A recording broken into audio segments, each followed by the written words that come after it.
I wanna be the greatest, but one day I blow up from the basement. Statement, the top is so vacant, I don't hear shit. Good day mga lods. And so for today, kakabit ko na yung aking RCD caliper na bago. Unahin ko na lang muna tong R55 kasi hindi ko siya kayang tapusin ngayon na dalawa. So unahin ko na lang to. Medyo may ano pa kasi dito modifications kasi kulang to sa spacer. Ito yung tinutukoy ko mga lods. Yan yung kanyang bracket. Kung mapapansin sa bracket na to, manipis lang. Kung makikita nyo yan. Manipis lang, di ba? Paano ko nasabi na kulang ako sa spacer? Ito yung mga lods. Ito yung sinasabi ko sa inyo mga lods. Kulang ng ganito. Papansinin ninyo. Ayan silang dalawa. So magkasing kapal lang nito sa kabila 10mm. So kulang siya ng mga nakalimutan kayo sukat nito. Sukatin ko nga.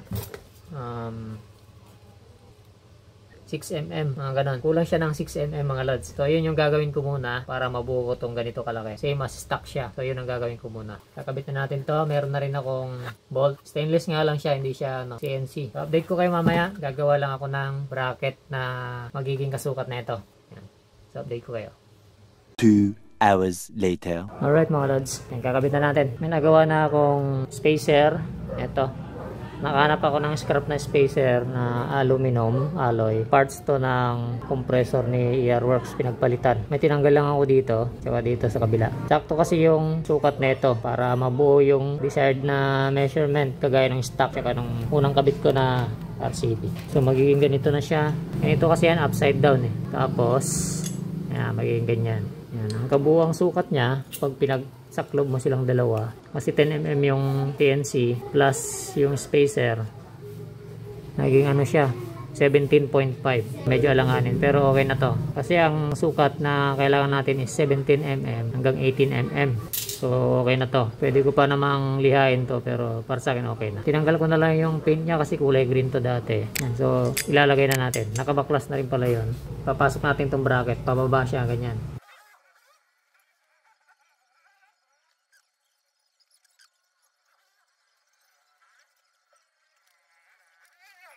Okay, hindi tayo pinahirapan Ayan siya mga lods. Ito, papakita ko sa inyo. Ayan, tinutukoy ko na dapat eksakto na parang sa stock. Kaya kailangan mong gumawa ng spacer. Ayan, so dahil okay na siya, good na siya, nakapit na, okay naman na. So ilalagay na natin yung ating 220 na, yung big disc na to mga lods, yung floating disc, ilalagay na natin.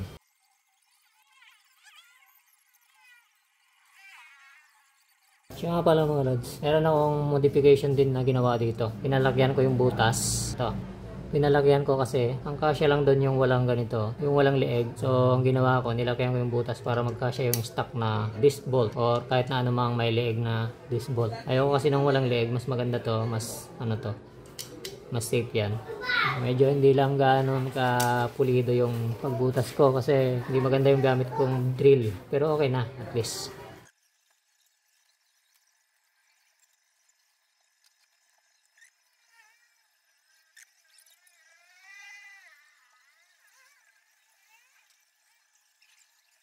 So, test fit na natin.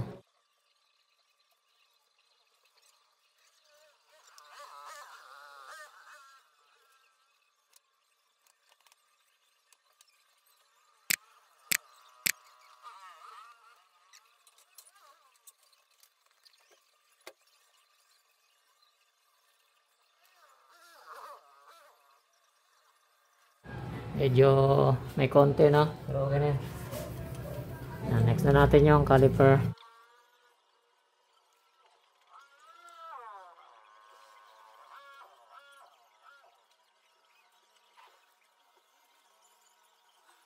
Kailangan natin maglagay ng isang washer mga lods sa pagitan ng caliper at bracket.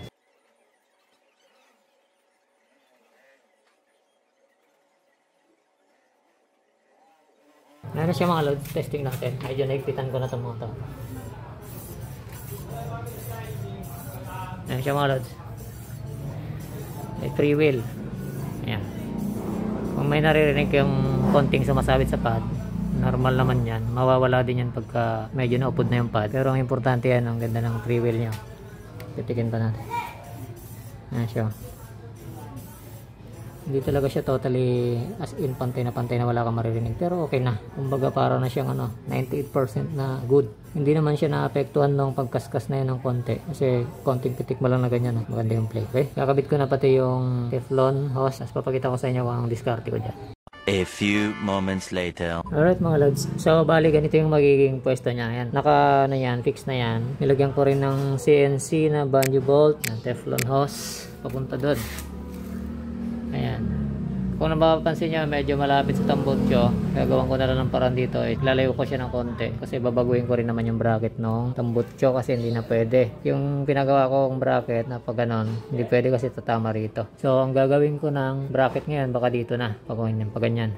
Tapos medyo sasakan ko ng konti para hindi dumikit dun sa Teflon. Or magdadagdag ako ng spacer dito para pumasok yung pump. Ito na, actually nagdagdag na ako ng 3 spacer para pumasok pa ng konti para lumayo siya dito. Yan, nakapix na yan. Magbi-bleed na lang ako ngayon. Yung angkasan ko, babalik ko pa rin yan dyan. Actually nag-order na ako ng angkasan na para talaga dito sa Indo shifter na to. So mga 1 week bago dumating yan. I-update ko na lang kayo kung nandito na. So yan na siya. Mag-ano na lang ako. Bleed.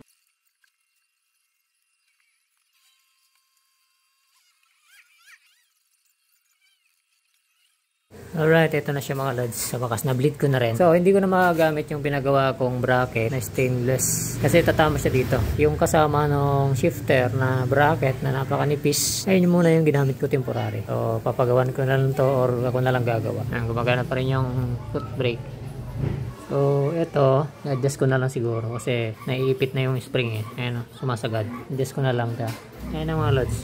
Yung aking R55 caliper. Okay na siya. Tsura niya mga lods. Update na lang ako kung ano pa yung may kakabit ko dyan at babaguhin ko. So far okay naman. Yan, so hanggang dito na lang mga lods. Ride safe sa lahat. Peace.